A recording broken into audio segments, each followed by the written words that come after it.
Hello बच्चों, कल बच्चों हमने पढ़ा था इलेक्ट्रोस्टैटिक फोर्स। उसके आगे चलते हम आता है आपका इलेक्ट्रिक फील्ड या विद्युत क्षेत्र। तो सबसे पहले तो इसका कॉन्सेप्ट क्या है? विद्युत क्षेत्र का कॉन्सेप्ट क्या है? विद्युत क्षेत्र या इलेक्ट्रिक फील्ड कि किसी भी विद्युत आवेश के चारों ओर का वो रीजन जिसमें स्थित कोई अन्य आवेश विद्युत बल का अनुभव करे तो उसे प्रथम आवेशता क्या कहेंगे? विद्युत क्षेत्र कहते हैं। तो ये विद्युत क्षेत्र कौन पैदा करता है? विद्युत आवेश। और आगे चल के हम पढ़ेंगे कि परिवर्ती चुंबकीय क्षेत्र भी विद्युत क्षेत्र पैदा करता है। तो ये तो है इसका कॉन्सेप्ट। अब विद्युत क्षेत्र के स्रोत क्या हैं? विद्युत क्षेत्र के स्रोत या पैदा कौन करता है? Source of electric field. तो हम लिख सकते हैं एक तो विद्युत आवेश, विद्युत आवेश, और आगे चल के हम पढ़ेंगे एक परिवर्ती चुंबकीय क्षेत्र है, परिवर्ती चुंबकीय क्षेत्र। तो ये भी आपका विद्युत क्षेत्र का सोर्स है। अब जो विद्युत क्षेत्र है वो स्ट्रॉन्ग है या वीक है या वेरिएबल है या कांस्टेंट है या यूनिफॉर्म है या नॉन यूनिफॉर्म है, जो भी इसके बारे में जो बताया जाएगा वो जो फिजिकल क्वांटिटी है उसको बोलते हैं विद्युत क्षेत्र की तीव्रता। तो नेक्स्ट जो आपका इंपॉर्टेंट जो पॉइंट है वो है विद्युत क्षेत्र की तीव्रता, इंटेंसिटी ऑफ इलेक्ट्रिक फील्ड। और इसको कैपिटल ई वेक्टर से डिनोट करते हैं। ठीक, तो जैसे कई बार आपसे पूछे विद्युत क्षेत्र ज्ञात कीजिए, तो विद्युत क्षेत्र ज्ञात करने का मतलब है हमें विद्युत क्षेत्र की तीव्रता या इंटेंसिटी ऑफ इलेक्ट्रिक फील्ड ज्ञात करना है। अब इसको डिफाइन करते हैं कि विद्युत क्षेत्र की तीव्रता की परिभाषा क्या है। तो परिभाषा क्या होगी? विद्युत क्षेत्र के किसी बिंदु पर स्थित एकांक धनावेश, एकांक धनावेश कहीं कर सकते हैं यूनिट पॉजिटिव चार्ज पर लगने वाले विद्युत बल इलेक्ट्रिक फोर्स को उस बिंदु पर विद्युत क्षेत्र की तीव्रता या इंटेंसिटी ऑफ इलेक्ट्रिक फील्ड कहते हैं। इसे ई वेक्टर से डिनोट करते हैं या ई वेक्टर से व्यक्त करते हैं। कैसी क्वांटिटी है? वेक्टर, वेक्टर लगा रखा है। यह एक सदिश राशि है, वेक्टर क्वांटिटी है जिसकी दिशा धनावेश पर लगने वाले बल की दिशा में होती है। तो सदैव इसकी डायरेक्शन कैसे लेंगे? पॉजिटिव चार्ज पर जिधर फोर्स लगेगा वही आपकी इंटेंसिटी ऑफ इलेक्ट्रिक फील्ड की डायरेक्शन होगी। ये इसकी डायरेक्शन के बारे में भी ध्यान रखना है। अब इसको मैथमेटिकल इसका फॉर्मूला निकाल लिखते हैं।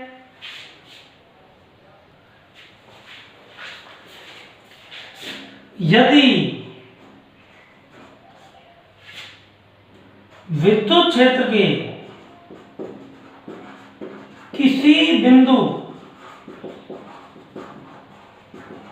पर स्थित परीक्षण धनावेश टेस्ट पॉजिटिव चार्ज Q0 पर लगने वाला इलेक्ट्रिक फोर्स या विद्युत बल F वेक्टर हो तो परिभाषा से इस बिंदु पर विद्युत क्षेत्र की तीव्रता, विद्युत क्षेत्र की तीव्रता, देखो बच्चों Q नॉट धनावेश पे कितना लगा F वेक्टर, तो यूनिट पे कितना लगेगा F vector upon Q not. ये क्या हो जाएगी विद्युत क्षेत्र की तीव्रता क्या होगी E vector is equal to F vector बटे में Q नॉट। Q नॉट क्या है परीक्षण धनावेश, क्योंकि परीक्षण धनावेश वह आवेश होता है जिसका मान बहुत कम होता है और इसका अपना कोई विद्युत क्षेत्र नहीं होता, इसलिए एक शर्त लिख देते हैं यहाँ पर जो ये बताती है कि Q नॉट क्या है परीक्षण धनावेश, वो क्या है limit Q not tends to 0। ये जो limit Q not tends to 0 है ये केवल डेफिनेशन के अंदर लिखी जाती है, हम जब क्वेश्चन करेंगे तो E vector equal to F vector upon Q लिख देंगे, लेकिन ये डेफिनेशन के लिए ये बताती है कि Q0 क्या है परीक्षण आवेश, क्या है टेस्ट चार्ज या परीक्षण आवेश, ऐसा सूक्ष्म धनावेश जिसका अपना कोई विद्युत क्षेत्र नहीं होता उसे परीक्षण धनावेश कहते हैं। तो किसकी परिभाषा की विद्युत क्षेत्र की तीव्रता की। अच्छा क्वेश्चन में जब आपसे कहे कि विद्युत क्षेत्र ज्ञात कीजिए तो हमें विद्युत क्षेत्र की तीव्रता ये निकालनी है। अब इसका E वेक्टर है, E वेक्टर का SI मात्रा SI यूनिट क्या होगी बोलो, फोर्स की क्या होती है न्यूटन और चार्ज क्या होती है कूलम, तो हो गया न्यूटन प्रति कूलम। और विद्युत योग पढ़ेंगे उसके फॉर्म में इसकी यूनिट आ जाती है वोल्ट पर मीटर, जो आगे आएगी यूनिट तो वोल्ट पर मीटर भी की यूनिट है। अब इसकी डायमेंशन फॉर्मूला लिखें, E वेक्टर का विमीय सूत्र क्या डायमेंशन फॉर्मूला क्या हो गया E vector E dimension formula E is equal to force का डायमेंशन फॉर्मूला अपॉन चार्ज का डायमेंशन फॉर्मूला। अब फोर्स का क्या हो गया m1 l1 t-2 और चार्ज का क्या हो गया t1 a1, तो क्या है फॉर्मूला m1 l1 t-3 और a-1, ये आपका डायमेंशन फॉर्मूला है क्योंकि इंटेंसिटी ऑफ इलेक्ट्रिक फील्ड का। अब देखो कि यदि ये क्वेश्चन के लिए है छोटा सा फॉर्मूला कि यदि विद्युत क्षेत्र E वेक्टर में कोई आवेश Q स्थित है या रखा हुआ है तब इस पर लगने वाला विद्युत बल क्या होगा ये फॉर्मूला जाएगा F वेक्टर बराबर Q E वेक्टर, क्योंकि E is equal to F upon Q, F is equal to Q into E। तो ये आपका यदि किसी इलेक्ट्रिक फील्ड E वेक्टर में कोई चार्ज Q प्लेस्ड है तो उस पर लगने वाला फोर्स का फॉर्मूला क्या होगा F vector is equal to Q E vector. Q positive है तो उस पे लगने वाला फोर्स इलेक्ट्रिक फील्ड की डायरेक्शन में होगा, और यदि Q नेगेटिव है तो उस पे लगने वाला फोर्स इलेक्ट्रिक फील्ड के अपोजिट होगा। जैसे प्रोटॉन धनावेशित होता है तो प्रोटॉन पर बल विद्युत क्षेत्र की दिशा में लगता है और इलेक्ट्रॉन पर बल विद्युत क्षेत्र के विपरीत लगता है, तो ये डायरेक्शन भी यहाँ से आ जाती है। अब बच्चों हमने पढ़ा इलेक्ट्रिक फील्ड या विद्युत क्षेत्र के बारे में। अब नेक्स्ट हमारे बाद में जो प्रश्न आता है ये है कि इस विद्युत क्षेत्र को या इलेक्ट्रिक फील्ड को कैसे प्रदर्शित करें, कैसे डिनोट करें, कैसे दर्शाएं। तो उसके लिए साइंटिस्ट फैराडे ने एक कॉन्सेप्ट दिया किसका विद्युत बल रेखाओं या विद्युत क्षेत्र रेखाओं को, लाइन ऑफ इलेक्ट्रिक फोर्स और इलेक्ट्रिक फील्ड लाइंस। तो ये क्या होती हैं, तो इसकी डेफिनेशन सबसे पहले हमें इसे परिभाषा देते हैं इसकी, या डेफिनेशन किसकी विद्युत क्षेत्र रेखा या विद्युत बल रेखा की। इसकी दो परिभाषा देते हैं। नंबर फर्स्ट, विद्युत क्षेत्र में मुक्त फ्री मुक्त एकांक धनावेश अर्थात फ्री यूनिट पॉजिटिव चार्ज द्वारा चले गए काल्पनिक पथों को, इमेजिनरी पाथ होते हैं, काल्पनिक पथों को विद्युत क्षेत्र रेखाएं या विद्युत वक्रेखाएं कहते हैं। कि यदि यूनिट पॉजिटिव चार्ज को इलेक्ट्रिक फील्ड में फ्री छोड़ दें, ये इमेजिन कर रहे हैं, तो जिस रास्ते पर जिस पाथ पर चलेगा वो प्रस्था या पाथ क्या कहलाएगा, विद्युत क्षेत्र रेखाएं या विद्युत वक्रेखाएं। दूसरी परिभाषा ये भी है, विद्युत क्षेत्र में खींचे गए वे निष्कोण वक्र जिनके किसी बिंदु पर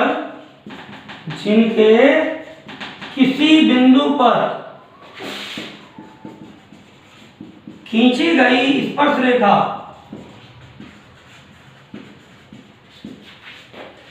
उस बिंदु पर विद्युत क्षेत्र की दिशा को दर्शाती है। विद्युत क्षेत्र रेखा कहते हैं या विद्युत वक्रेखा कहते हैं। तो दोनों परिभाषाओं में हम कोई सी भी परिभाषा याद कर सकते हैं, लिख सकते हैं। कहने का तरीका लगे बात यही है। तो ये क्या आएगी, विद्युत क्षेत्र रेखा या विद्युत वक्रेखा की परिभाषा। और इन विद्युत क्षेत्र रेखाओं के द्वारा ही हम इलेक्ट्रिक फील्ड को प्रदर्शित करते हैं, जो हम आगे बताएंगे। अब जब हमने इसकी डिफाइन कर दिया विद्युत क्षेत्र रेखाओं को, तो आगे हम पढ़ते हैं इनकी कैरेक्टरिस्टिक या इनकी विशेषताएं क्या है। तो नेक्स्ट हम क्या पढ़ रहे हैं, विद्युत क्षेत्र रेखाओं या विद्युत वक्रेखाओं की विशेषताएं। तो देखिए अब हम पढ़ रहे हैं विद्युत क्षेत्र रेखाओं के गुण या properties of electric field lines.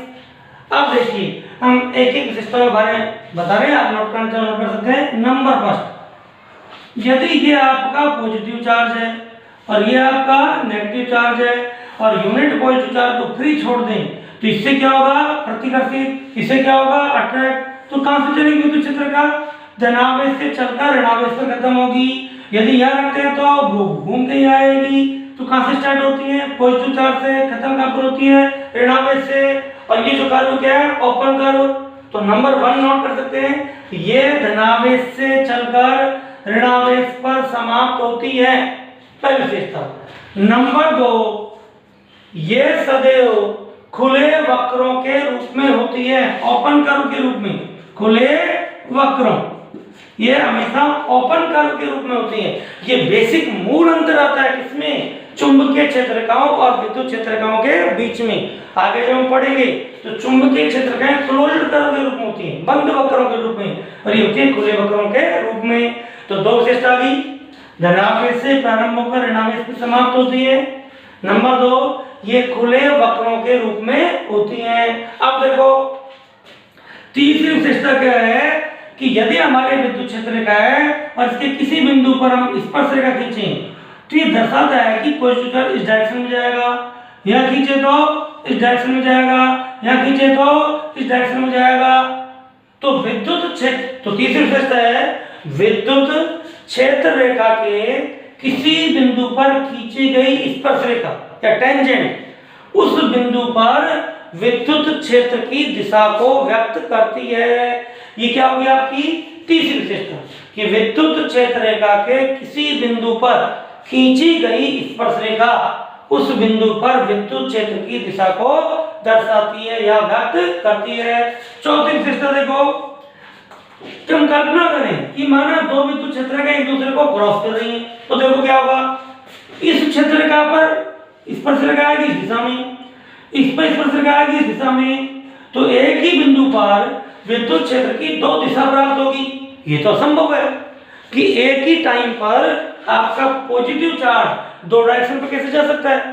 तो आपकी चौथी जो विशेषता है कि विद्युत क्षेत्र रेखाएं कभी भी एक दूसरे को प्रतिच्छेद नहीं कर सकती, क्रॉस नहीं कर सकती, क्योंकि ऐसा होने पर प्रतिच्छेद बिंदु पर विद्युत क्षेत्र की तीव्रता की दिशा के दो मान प्राप्त होंगे जो असंभव।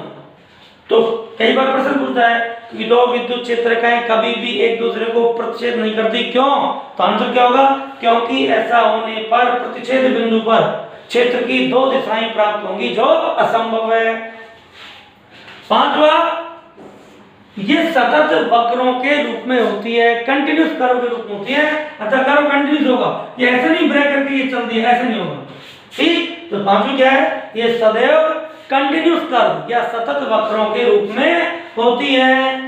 नेक्स्ट 6,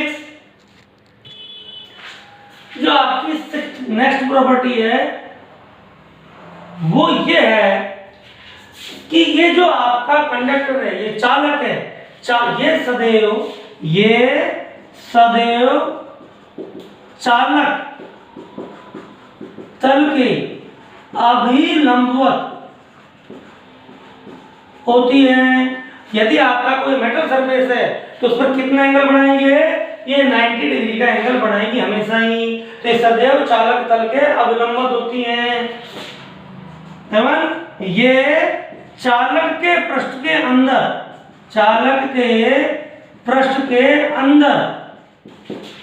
प्रविष्ट नहीं होती या प्रवेश नहीं कर सकती या नहीं करती हैं, क्योंकि चालक के भीतर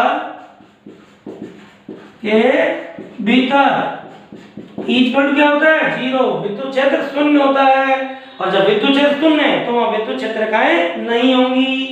नेक्स्ट है कि ये चूंकि धनावेश और ऋणावेश के बीच में क्या लग रहा है?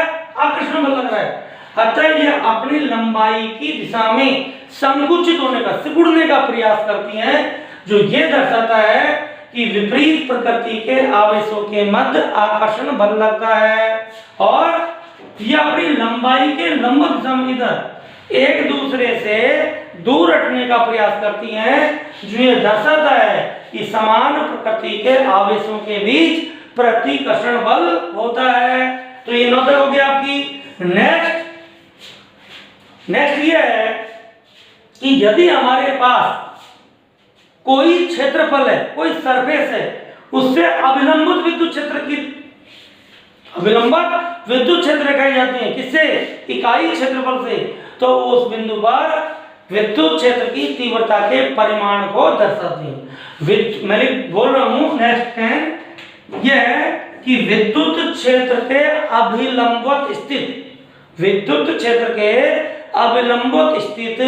इकाई पृष्ठीय क्षेत्रफल से गुजरने वाली विद्युत क्षेत्र रेखाओं की संख्या को विद्युत फ्लक्स घनत्व या विद्युत क्षेत्र की तीव्रता का परिमाण कहते हैं। कि इकाई क्षेत्रफल से कितनी अभिलंबित जाएगी वो विद्युत फ्लक्स घनत्व कहलाता है, या ई कहते हैं उसे।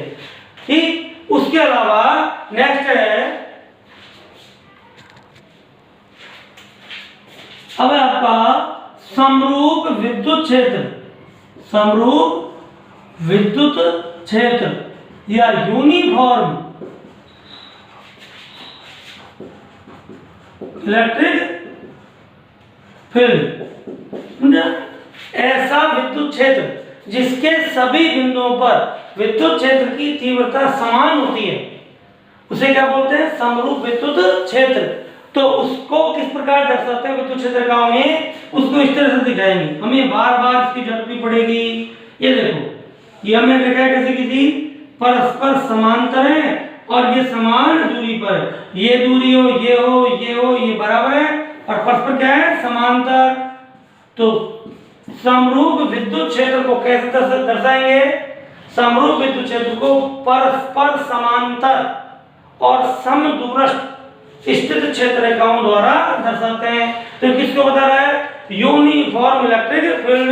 लेकिन यदि क्षेत्र के ऐसे हो तो, इस तरह जा रही हो तो ये नॉन यूनिफॉर्म है, क्योंकि यहाँ पास है तो इकाई क्षेत्रफल से ज्यादा जाएंगी, तो यहाँ आपका विद्युत क्षेत्र प्रबल है और यहाँ दुर्बल है। तो ये भी ध्यान रखना है, यदि विद्युत क्षेत्र के किसी स्थान पर क्षेत्र रेखाएं पास हैं तो वहां विद्युत क्षेत्र प्रबल होगा, और क्षेत्र रेखाएं दूर हैं तो वहां विद्युत क्षेत्र दुर्बल होगा।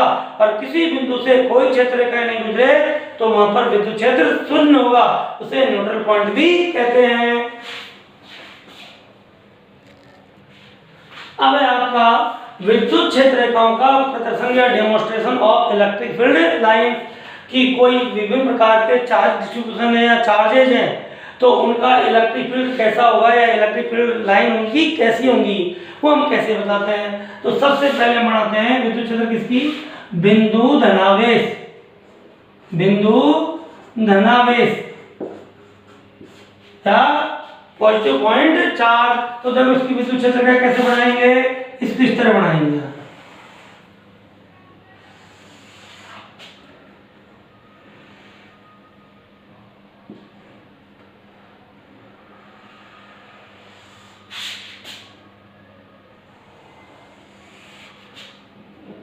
और ये क्या रखा है आपका पॉजिटिव चार्ज, ये आपका पॉजिटिव क्या है, पॉजिटिव चार्ज है। और ये आपकी क्या है, विद्युत क्षेत्र रेखाएं किसकी, बिंदु धनावेश की या पॉजिटिव पॉइंट चार्ज की। ये क्या करता है, देखो ये धनावेश है, ये आपका कोई क्यू धनावेश है। यदि इकाई धनावेश क्यों रखोगे, इधर भागेगा, यहाँ रखोगे इधर भागेगा, तो किसकी है, बिंदु धनावेश की विद्युत क्षेत्र के हैं। बताओ विद्युत क्षेत्र समरूप है क्या, समरूप है, समरूप, क्योंकि विद्युत क्षेत्र के परस्पर समांतर समदूरस्थ नहीं है। यहाँ पर पास पास है, जो दूर जा रही है तो यहाँ विद्युत क्षेत्र प्रबल होगा, जो दूर जाएंगे विद्युत क्षेत्र की प्रबलता घटती जाएगी। और तीर निशान क्या होगा, बाहर की। और दूसरा बनाते हैं हम बिंदु ऋणावेश, बिंदु ऋणावेश कि आपकी विद्युत क्षेत्रकाएं कैसी होंगी। तो उसमें भी सबसे पहले तो ऐसे ही वही लाइन खींचो बिंदु धनावेश की तरह, और यहाँ पर मैं पॉजिटिव चार्ज रखा था, यहाँ पर कैसा, ये आपका बिंदु ऋणावेश है। लेकिन बिंदु ऋणावेश तो इकाई धनावेश को पास खींचेगा, अतः तीर का निशान अंदर के साइड में, इनर। तो किसकी, ये बिंदु धनावेश की विद्युत क्षेत्र का है, और ये बिंदु ऋणावेश की विद्युत क्षेत्र रेखाएं। थर्ड है आपका विद्युत द्विध्रुव, जो नेक्स्ट टॉपिक आगे पढ़ेंगे हम, विद्युत द्विध्रुव अर्थात इलेक्ट्रिक डाइपोल।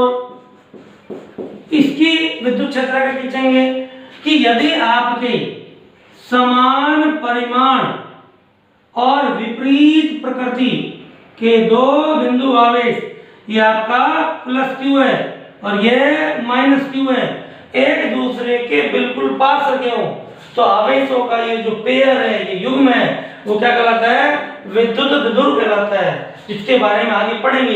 इसकी क्षेत्ररेखा कैसी होंगी, देखो यदि इकाई धनावेश को मैं यहाँ रखूं तो इसको इधर धक्का मारेगा, इधर जाएगा। यदि इकाई धनावेश यहाँ रखूं तो धनावेश इधर भाग जाएगा।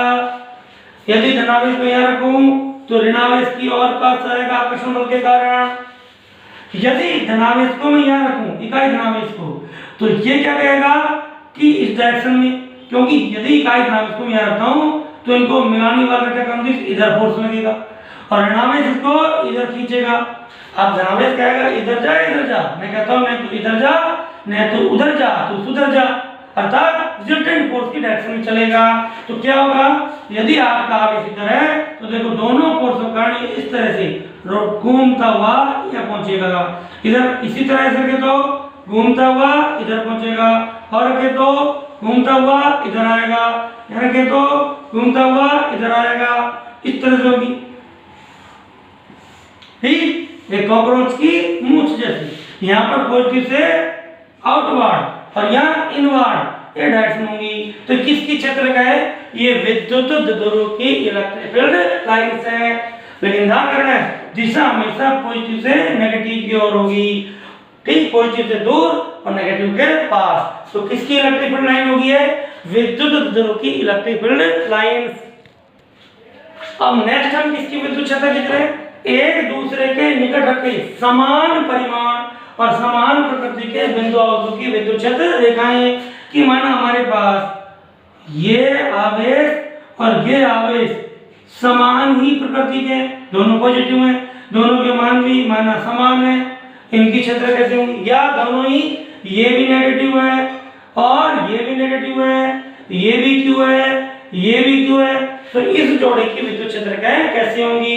अब देखो यदि धनावेश को इकाई धनावेश को इधर रखें तो प्रतिकर्षण बल के कारण इधर चला जाएगा, अब इधर रखें तो वो इधर चला जाएगा, लेकिन यहाँ रखें तो ये धक्का मार रहा है और ये भी धक्का मार रहा है तो इधर नहीं आएंगे, तो क्या आएंगे विद्युत क्षेत्र, यहाँ रखेंगे तो वो यूं चला जाएगा और यहाँ रखेंगे तो वो यूं चला जाएगा, घूम के यहाँ चलेंगे तो यूं या यूं आगे नहीं आएंगे, अर्थात इस तरह वो पीछे को ही बढ़ेगा इकाई धनावेश। इस तरह से ये आपकी क्या होगी, दोनों ही पॉजिटिव चार्ज है तो इस तरह से ये आपकी क्षेत्रकाएं आएंगी। और दोनों आवेशों को मिलाने का जो मध्य बिंदु है वहां पर कोई विद्युत क्षेत्र नहीं होगा, उसे हम कहते हैं न्यूट्रल पॉइंट या उदासीन बिंदु। उदासीन बिंदु विद्युत क्षेत्र में उदासीन बिंदु वह बिंदु होता है जहां से कोई विद्युत क्षेत्रकाएं नहीं गुजरती, अर्थात वहां विद्युत क्षेत्र का मान शून्य होता है। इसी तरह से यदि आपके नेगेटिव चार्ज है तो क्या होगा, आपका जो विद्युत क्षेत्र का है वो पास आएगी इस डायरेक्शन में, यहाँ भी क्या आएगी, पास आएगी। ये क्या करेगा, धनावेश को अपनी ओर खींचेगा और ये अपनी ओर खींचेगा, तो स्थिति वही उस तरह की क्षेत्रकाएं बनेगी जैसे हमने पहले बनाई थी। इस तरह से देखो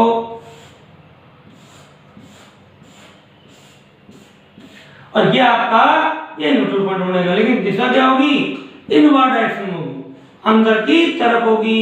तो किसकी होगी आपकी, ये होगी समान प्रकृति और परिमाण के पास रखे ऋणावेश के युग्म की विद्युत क्षेत्रकाएं और ये धनावेश के युग्म की विद्युत क्षेत्रकाएं होगी। अब आपका बेटा आवेशित गोलीय चालक की विद्युत क्षेत्र रेखाएं, चार्ज कंडक्टिंग स्फीयर। तो हमारे पास ये माना कोई कंडक्टिंग स्फीयर है, ठीक, इसको थोड़ा बराबर देखो, ये हमारा कोई कंडक्टिंग जो यूनिफॉर्मली चार्ज है, इस पर माना पॉजिटिव चार्ज यूनिफॉर्मली डिस्ट्रीब्यूटेड है, समरूप रूप से अभिजित। तो इसकी विद्युत क्षेत्राएं क्या होंगी, याद करो हमने पढ़ा था विद्युत क्षेत्राएं चालक के अंदर प्रवेश नहीं करेंगी और चालक के तल के लंबवत होंगी। अतः जो किसी गोले की त्रिज्या होती है, रेडियस, वो पृष्ठ के लंबवत होती है, तो ये आपका सेंटर है। तो विद्युत क्षेत्रकाएं इस तरह होंगी, देखो ये अंदर नहीं है लेकिन इस डायरेक्शन से यहाँ से इस तरह ऐसे, अर्थात पृष्ठ के लंबवत है लेकिन चालक के अंदर प्रवेश नहीं कर रही है। लंबवत क्या दिखा रहा है, ये सेंटर से होकर जा रही है, अतः त्रिज्या की दिशा में लंबवत है और डायरेक्शन का मतलब अंदर नहीं आ रही, ये यहाँ तक। इसी तरह से इधर भी ये आपकी ये होगी पॉजिटिव चार्ज है बाहर की ओर, नेगेटिव होता तो अंदर की ओर। इस तरह से इधर भी सिमेट्रिक दिखानी है ऐसे। इस तरह से यहाँ भी पृष्ठ की हमें क्या लेनी है, लंबवत, और कहां से गुजारनी है, सेंटर से। तो ये किसकी है, ये आपके आवेशित गोलीय चालक की विद्युत क्षेत्र का है। इस तरह आज हमने क्या पढ़ा, विद्युत क्षेत्र, विद्युत क्षेत्र की तीव्रता, विद्युत क्षेत्र की तीव्रता की परिभाषा, उसकी एसआई यूनिट, उसकी डायमेंशन, ठीक, और विद्युत क्षेत्र में किसी चार्ज के ऊपर लगने वाला फोर्स। फिर विद्युत क्षेत्र रेखा की परिभाषा, विद्युत क्षेत्र रेखाओं के गुण, properties of electric field lines, और विभिन्न प्रकार के चार्ज डिस्ट्रीब्यूशन हैं या चार्जेज हैं, उनकी इलेक्ट्रिक फील्ड लाइनों का कैसे डिमोन्स्ट्रेशन करते हैं या कैसे प्रदर्शन करते हैं, इसके बारे में हमने बताया। Thank you.